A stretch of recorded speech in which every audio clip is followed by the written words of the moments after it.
Hi అండి, నమస్తే. నేను మీ Radhika. Welcome back to Radhika's kitchen and ideas. ఈరోజు వీడియోలో చాలా టేస్టీగా, చాలా ఈజీగా రాగులు పిండి దోశ ఎలా ప్రిపేర్ చేసుకోవాలో నేను మీకు ఈజీగా చూపిస్తున్నానండి. మనం ఇలా చేసుకోవడం వల్ల చాలా ఇన్స్టెంట్ రెసిపీ అండి, చాలా ఈజీగా చేసుకోవచ్చు.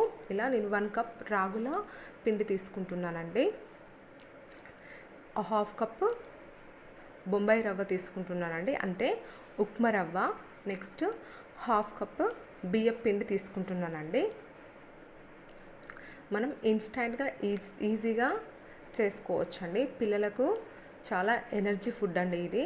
ఇందులో ఐరన్ ఉంటుంది, కాల్షియం ఉంటుందండి, హిమోగ్లోబిన్ ఇంప్రూవ్ అవుతుందండి మనం దీన్ని తీసుకోవడం వల్ల. ఇలా వీటిని మొత్తం మెత్తగా, అంటే లూజ్గా, దోశపిండి కంటే ఇంకా లూజ్గా కలుపుకోవాలండి. వీటన్నింటినీ నీట్గా మిక్సీ చేసుకోవాలి, మొత్తం కలుపుకోవాలండి.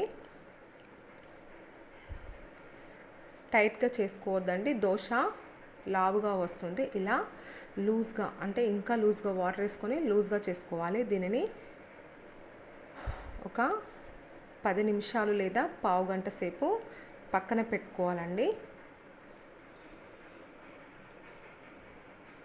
చాలా ఇన్స్టెంట్గా ఈజీగా ప్రిపేర్ చేసుకోవచ్చండి. మన దగ్గర రాగుల పిండి ఉంటే చాలా ఈజీగా ప్రిపేర్ చేసుకోవచ్చు. ఇలా లూజ్గా కలుపుకోవాలండి, అప్పుడైతే మనకు దోశ చాలా ఈజీగా క్రిస్పీగా వస్తుంది. మనకు దీనికి కావాల్సినవన్నీ దీన్ని పక్కన పెట్టుకొని దీనికి కావాల్సినవి మనం కట్ చేసి పెట్టుకోవాలి. పచ్చిమిర్చి చిన్నగా రౌండ్గా కట్ చేసుకోవాలండి. నెక్స్ట్ ఆనియన్ కట్ చేసుకోవాలండి చాలా చిన్నగా. నెక్స్ట్ క్యారెట్ని ఇలా తీసుకొని ఇలా చిన్నగా తురుముకోవాలండి.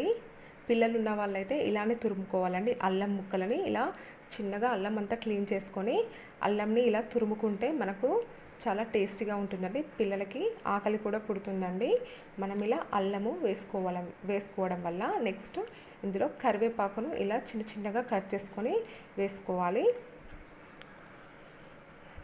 మనం ఇలా 15 నిమిషాల ముందు రెడీ చేసి పెట్టుకున్న ఈ దోశ పిండిని ఇందులో మనం జీలకర్రను ఇలా వేసుకోవాలండి.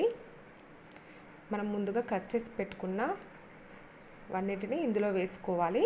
ఇందులో వేసుకొని మొత్తం కలిసే విధంగా నీట్గా కలుపుకోవాలండి. కొంచెం గట్టిగా అవుతుంది కదా, మళ్ళీ ఇందులో వాటర్ యాడ్ చేసుకోవాలండి. ఇలా వాటర్ యాడ్ చేసుకున్న తర్వాత స్టవ్ ఆన్ చేసుకొని పెనం పెట్టుకొని కొంచెం ఆయిల్ వేసుకొని నేను చూపిస్తున్న విధంగా పల్చగా వేసుకోవాలండి. ఇలా వేసిన దాని మీద అస్సలు వేయొద్దండి, వేస్తే మనకు లావుగా వస్తుంది, అంత టేస్టీగా ఉండదు. ఇలా పల్చగా వేసుకోవాలండి. ఇలా మళ్ళీ సైడ్లకు మొత్తం ఆయిల్ వేసుకోవాలండి, అప్పుడైతే మనకు చాలా ఈజీగా వచ్చేస్తుందండి. చాలా టేస్టీగా ఉంటుంది ఫ్రెండ్స్. మీరు ఇలా ఒక్కసారైనా ట్రై చేయండి, ఎలా వచ్చిందో నాకు కామెంట్ చేయండి. చాలా టేస్టీగా ఉంటుంది, సూపర్బ్ అండి ఇది తినడం వల్ల మనకు చాలా ఇన్స్టెంట్ ఎనర్జీ వస్తుంది. చాలా ఎనర్జీ ఫుడ్ అండి. మనం క్యారెట్, అల్లం ముక్కలు చిన్నగా తురుముకొని వేసుకున్నాం కాబట్టి పిల్లలు కూడా చాలా ఇష్టంగా ఈజీగా తినేస్తారు. మనం ఇలా ఎడ్జెస్ అంతా మొత్తం ఫస్ట్ తీసేయాలండి, అప్పుడైతే మనకు చాలా ఈజీగా వచ్చేస్తుంది. నేను చూపిస్తున్న విధంగా చేసుకోండి ఫ్రెండ్స్, చాలా ఈజీగా చేసుకోవచ్చు. చాలా ఈజీగా చేసుకోవచ్చు అండి. ఇలా బ్యాక్ సైడ్ వేసుకొని కాసేపు ఫ్రై చేసుకోవాలి. Emmy tasty super recipe ready అయిపోయిందండి.